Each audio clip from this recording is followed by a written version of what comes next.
আজকে দুপুরের জন্য যা যা রান্না করছি, প্রথমেই গরম গরম ভাত থেকে একদম ধোয়া উঠতেছে।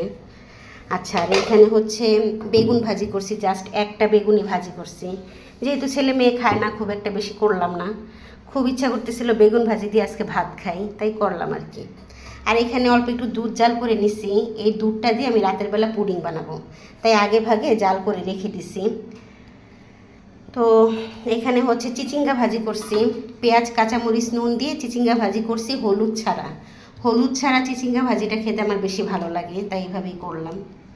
আর এখানে হলো লইটা শুটকি ভুনা করছি, বেশি করে পেঁয়াজ রসুন ঝাল ঝাল করে, মানে লইটা শুটকিটা ভুনা করছি। লইটা শুটকিগুলো আমি কুয়াকাটা থেকে আনছিলাম, তো আজকে আমার পুরাপুরি লইটা শুটকি শেষ হয়ে গেছে, লইটা শুটকি আর নাই, এমনি অন্যান্য শুটকি মোটামুটি আছে।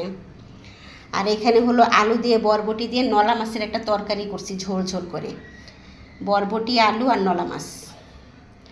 তো এই হলো আজকে আমার